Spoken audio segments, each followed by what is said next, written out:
तुझे करके दिखा दूंगा, किस धोखे में ना तू रहना, तुझे पल में बुला दूंगा।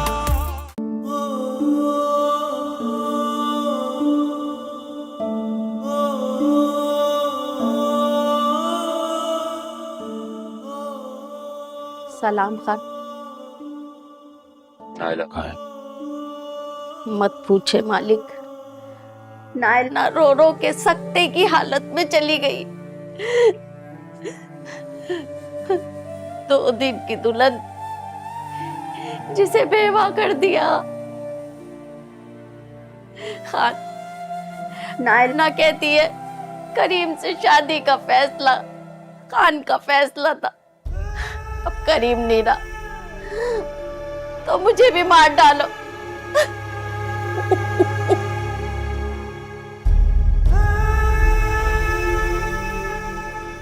माई तुम जाओ, तुम मुर्तसिम की चाय का इंतजाम करो। जी बीबी।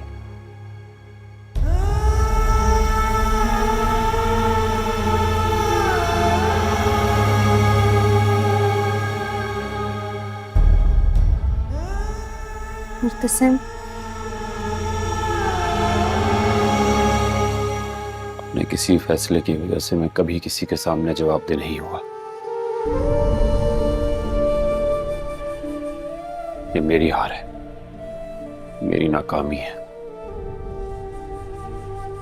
मैंने एक लड़की की जिंदगी बर्बाद कर दी। तुम्हारा कसूर नहीं है, बस जो उनकी किस्मत। किस्मत?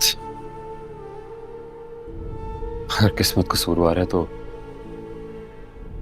हम इन गरीबों की किस्मत क्यों अपने हाथों से लिख देते हैं? कोई हक नहीं है हमें। सिम, तुमने उनका भला चाहा, क्या कर सकते हैं अगर शुरुआत ही गलत अंदाज में हुई।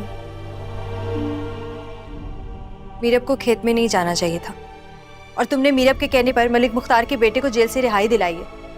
उसको मौका मिला है, जाहिर है दुश्मनी निकालेगा। मीरब की गलती नहीं है इसमें, उसे नहीं पता था कि उसे वहां नहीं जाना। तुम्हारे मना करने के बावजूद गई है वो। 3 बंदे, 3 इंसान,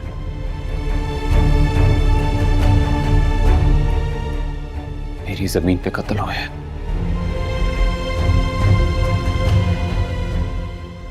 कि मौत का जिम्मेदार मैं हूं, मैं खुदा को जवाब दे मैं हूं।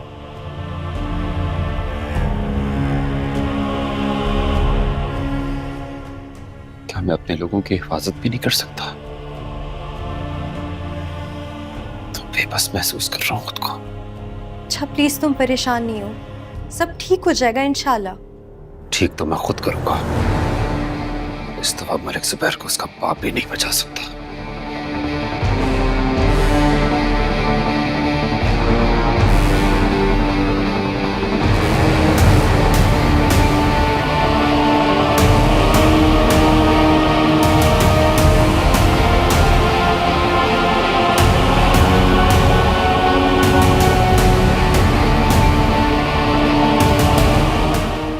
मीरब की कोई गलती नहीं है, एक हर्फ नहीं आने देता मीरब पर।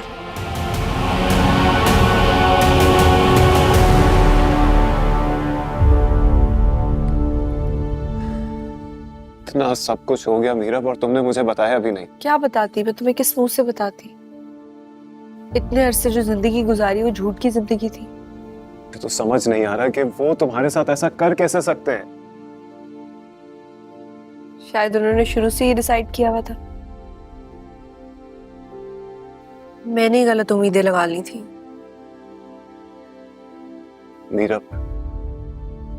मीरब तुम वो हो जो औरतों के हुकूक के लिए डट जाती थी। किसी भी औरत के साथ ज्यादती, जुल्म, किसी भी किस्म की कोई परेशानी होती थी तो तुम खड़ी होती थी। मीरब तुम यूनिवर्सिटी में औरतों के हुकूक के लिए बैनर्स लिए फिरती थी, नारे लगाती थी। तुमने अपने साथ इतनी बड़ी नाइंसाफी कैसे होने दे दी मीरब? कैसे तुमने उस शख्स के लिए हाँ कर दी जो तुम्हें मेरे सामने से जानवरों की तरह लेकर चला गया?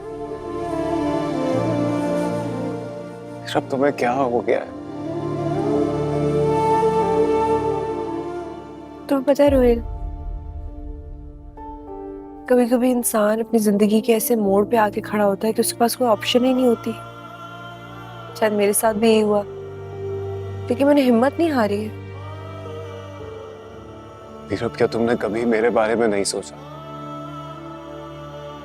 तुम्हें कभी एहसास नहीं हुआ कि मैं तुमसे मोहब्बत करता था?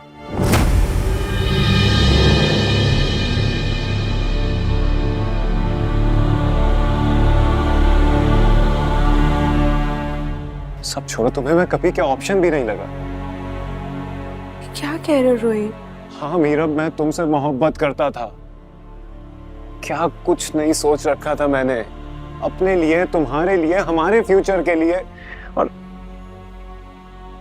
तुमने दबाव में आकर के एक ऐसे शख्स से शादी कर ली जिससे तुम मोहब्बत ही नहीं करती, जिसके साथ रहना ही नहीं चाहती। रोहिल, ऐसा तुमने मुझे कभी कुछ कहा ही नहीं, और ऑनेस्टली स्पीकिंग मैंने हमेशा तुम्हें अपना दोस्त समझा है।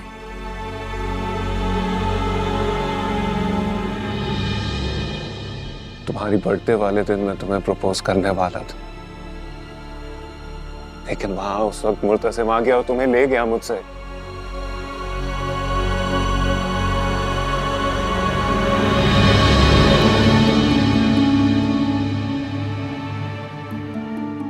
तुम्हारे लिए मेरा, तुम्हारे लिए ली थी। और जब से तुम गई हो इसे अपने जेब में लिए घूमता फिर रहा हूं, पागलों की तरह तुम्हें ढूंढ रहा हूं। कहां कहां, किससे नहीं पूछा तुम्हारे बारे में, लेकिन तुमने खुद तक पहुंचने के सारे दरवाजे बंद कर रखे थे मेरा। Rohail, I am really sorry. मैंने अनजाने में तुम्हारी फीलिंग्स हर्ट की, लेकिन अब तो ऐसा कुछ पॉसिबल नहीं है। मैंने तुम्हें दुख दिया, इस बात का मुझे अफसोस है। अफसोस तो मुझे हो रहा है मेरा, दिल फटा जा रहा है मेरा तुम्हें इस हालत में देखकर। कैसे तुम एक ऐसे शख्स के साथ जिंदगी गुजारने का फैसला कर चुकी हो जो तुमसे मोहब्बत ही नहीं करता, जो सिर्फ ये रिश्ता इसलिए निभा रहा है कि उसकी खानदान में नाक ऊंची रह सके, उसका मान, मर्तबा, रुतबा बुलंद रहे, सिर्फ इसलिए। क्यों मीरब, क्यों कर रही हो अपने साथ ऐसा? देखो, अब मैं कुछ भी नहीं कर सकता तुम्हारे लिए। तो कोई कुछ नहीं कर सकता।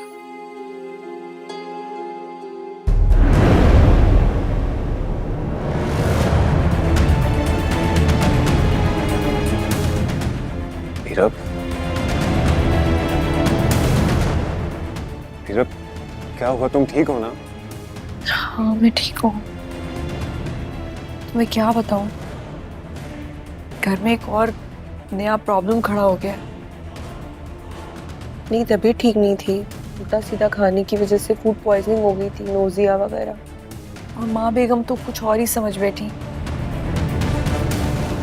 हकीकत ऐसे कुछ भी नहीं है, इतनी मिसअंडरस्टैंडिंग हो गई है, जबकि मेरे और मुर्तसिम के बीच में कुछ भी नहीं है। हमारा सिर्फ कागजी निकाह है।